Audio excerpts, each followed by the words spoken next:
Топ-5 сертифицированных ТВ-боксов, ТВ-стиков. И тут будет целый конгломерат этих устройств. Потому что у нас эти топ-5 будут делить даже по несколько устройств. Уж очень много их начало появляться.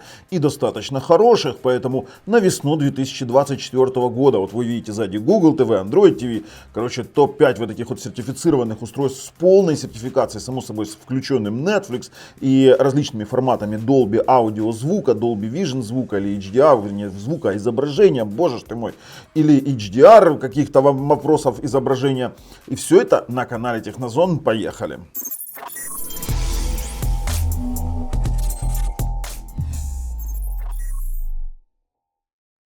Слушайте, ну, разницу принципиальную мы видим. Google TV, Android TV, хотя она совсем уже, знаете, такая небольшая. И вообще мы сейчас на главной страничке моего канала. Подпишитесь, нажмите колокольчик, чтобы не пропустить дальнейшие наши вот такие вот интересные видео. Морда у меня там, конечно, как бухая, честно вам скажу. Надо чуть-чуть перемотать. О, ну, более-менее такая, знаете, скептически. И скажу вам так. Дело в том, что ссылки на обзоры всех вот этих вот устройств и ссылки на проверенных продавцов лежат в описании под видео. Как раз, по-моему, сейчас распродажа идет, поэтому, перейдя по ссылочке, вы узнаете его реальную цену. Снимал я это намного раньше. Слушайте, ну тут такое дело. Дело в том, что на текущий момент почему-то многие считают, что сертифицированные TV-боксы это лучше. И я вам скажу, я с ними начинаю соглашаться, потому что все больше и больше Google борется то с голосовым поиском, то с каналами рекомендаций, допустим, в том же самом YouTube. И несертифицированные ТВ-боксы это уже совсем для тех, кто вообще не готов смотреть нормальные сервисы в исходном качестве и тому подобное. То есть он смотрит всего лишь там какую-нибудь флибустерскую, скажем так, продукцию. А в нашем случае это нормальные боксы, в которых все сбалансировано и сделано так, чтобы на все хватало. И на первом месте у нас целых два бокса, сразу вам скажу.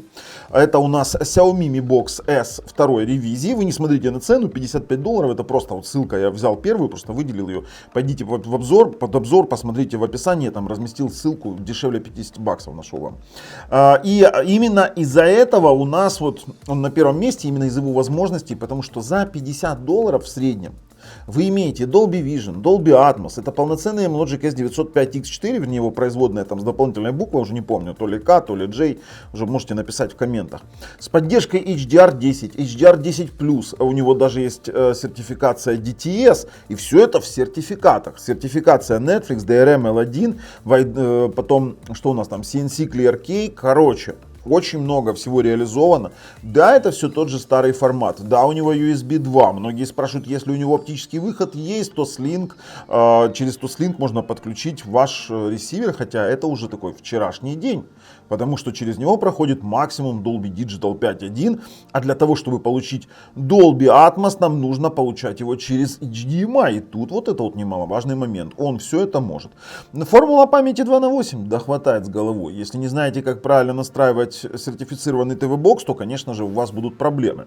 Что у нас тут есть? У нас тут есть на борту Google TV. Вот он, Google TV, кстати. Есть пульт, который поддерживает управление внешними устройствами. Вот он, этот пульт. При том, что он Bluetooth, можно дополнительную инфракрасной опцией регулировать громкость телевизора, включать-выключать телевизор, либо звуковую панель и саундбар.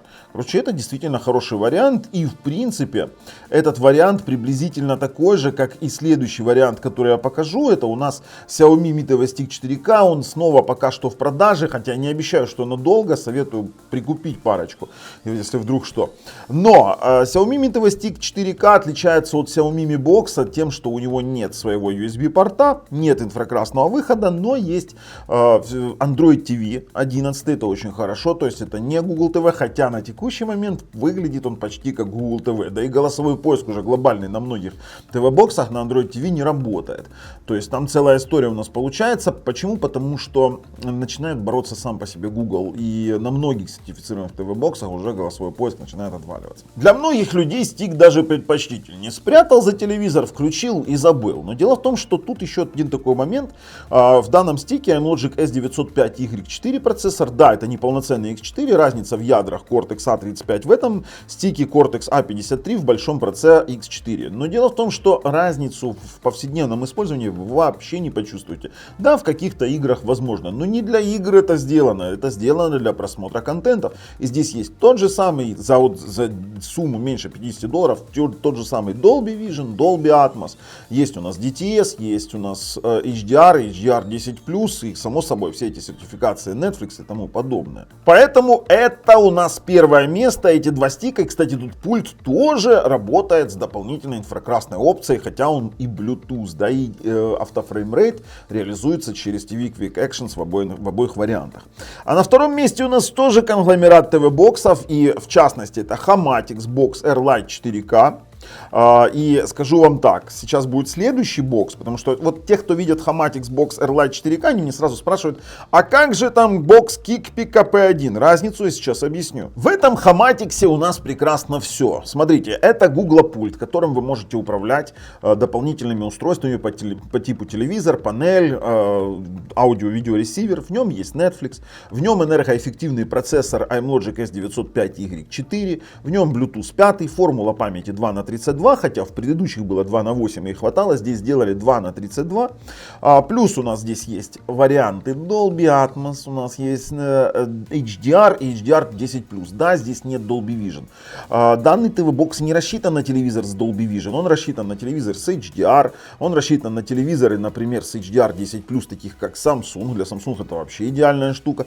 И даже несмотря, что у него два USB 2.0, и нет USB 3.0, его быстродействие USB хватает абсолютно для всего. У него очень хороший Wi-Fi, и действительно ТВ-бокс получился взвешенным, крутым, со всеми сертификатами, но кроме Dolby Vision получается. При этом все практически эти ТВ-боксы в этом топе, они поддерживают коды KV1, раздачи на котором уже появляются. Но как быть с Kickpick AP1? Да, Kickpick AP1 это практически полный клон. Он стоит дешевле $50, и именно его я советую, если у вас нет Dolby Atmos. Потому что многие считают, что Dolby Atmos это нечто классное, что написано на вашем саундбаре или на вашем планшете. И написано там, вот купили вы саундбар, такое бревно, на нем написано Dolby Atmos, и вы думаете, у меня же Dolby Atmos звук. Да нет, Dolby Atmos на самом деле это нечто более крутое, когда кроме, допустим, вот этих вот 5.1 колонок, еще ставится дополнительный саб, дополнительные там какие-то объемные колонки,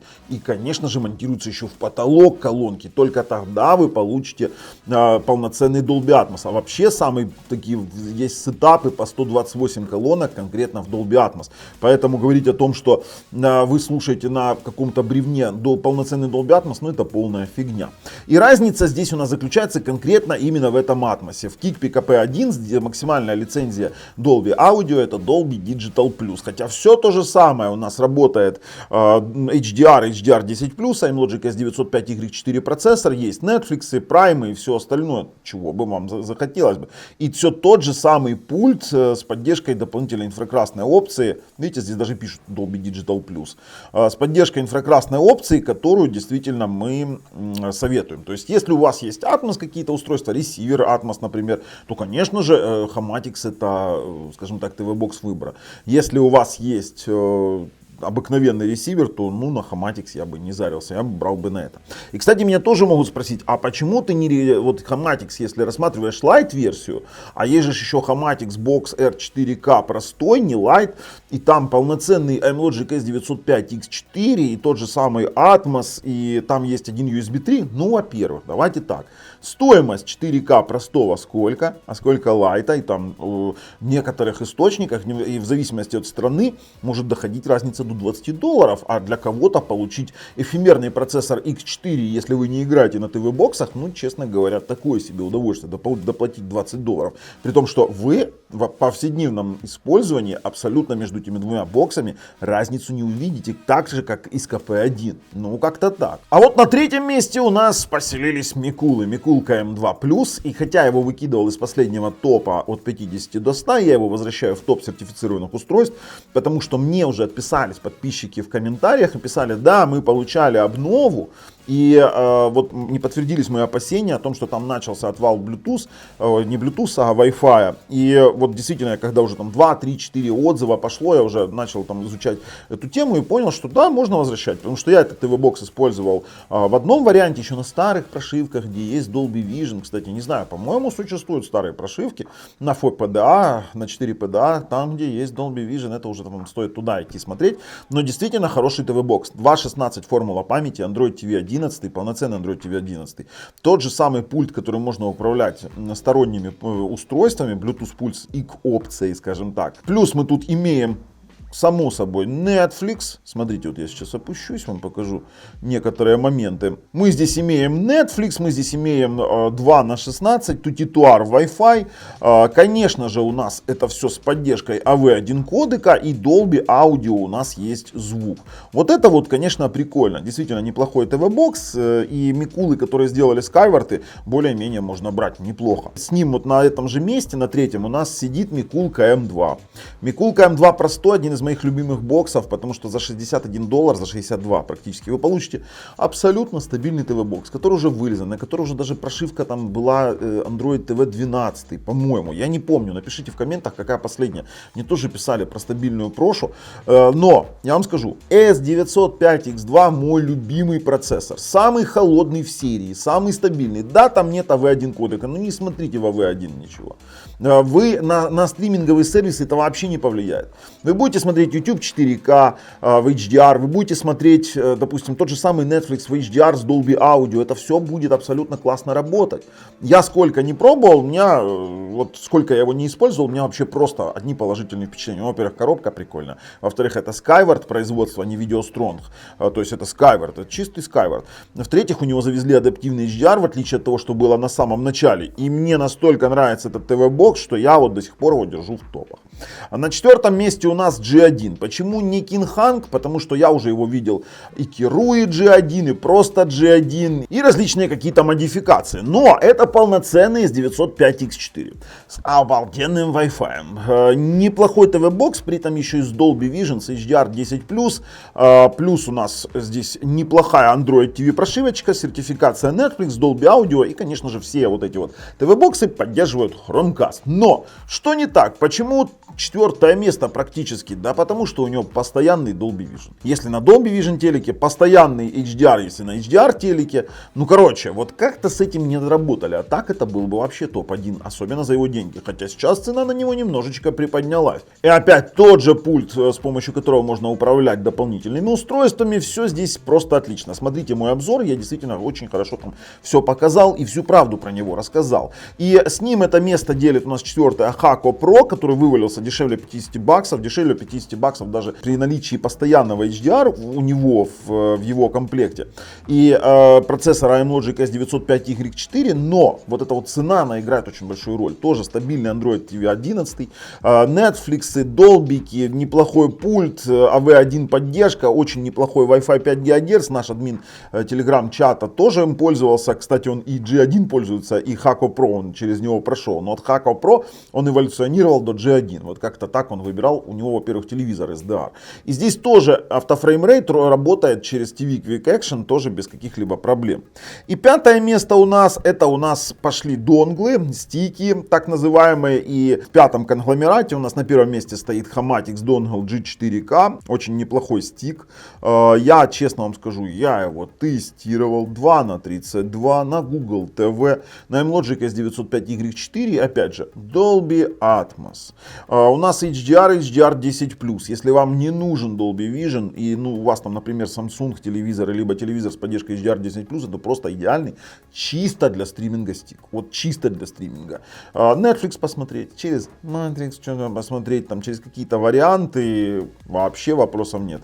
При том, что у него есть еще и LAN-порт у стика, да. Теперь у нас Mikulka D3. Mikulka D3 один из таких непризнанных стиков, но после того, как его цена начала составлять $56, практически нижняя рамка $56, извините меня, то даже имея формулу памяти 2/8, отсутствие Dolby Vision, он становится привлекательным из-за того, что он на Google TV, сертификация Netflix, Dolby Audio и вот все стандартные плюшки того же самого, допустим, Skyward стика. Да, потому что это все тот же самый Skyward Stick на Android TV 11. Но тут еще один момент. Многие спросят, а почему Google TV сейчас преимущество? Ну, учитывая того, что я покупаю в Google Play фильмах в оригинальном качестве фильмы, то уж извините, я в принципе на это и рассчитываю. То есть для меня вот классно. Я там нашел фильм, нажал там купить. Я смотрел в оригинальном качестве Гарри Поттера в 4К Dolby Vision с многоканальным звуком. Просто прелестно. Просто прелестно, когда вы не ищете ничего, не ждете там, кто там пока раздаст, где там оно там тормозит, что-то качать. Мне это уже надоело. Вот оно, вот оно. Давайте так, дальше. HD1. Неплохой стик с постоянным HDR. Тоже все подпортили, но цена сейчас 52 бакса. Цена 52 бакса. Сертификат с Netflix, с Dolby Audio, на M-Logic S905Y4 с Wi-Fi 6. Ну неплохо же. Неплохо. И также с ними делит вот этот вот глобальная версия Realme TV Stick 4K, но вот с Realme TV Stick 4K я, честно говоря, вот не совсем считаю, что он здесь должен быть, потому что 2 на 8 формула памяти как бы как у всех, но пульт, который иногда отваливается, который у нас не является там управляемым, то есть с помощью него нельзя управлять дополнительными устройствами, хотя в остальном всем стик достаточно неплохо работает. Ну и вот такой вот топ у нас получился, ссылки в описании под видео, а с вами был Бабл на канале Технозон, пока.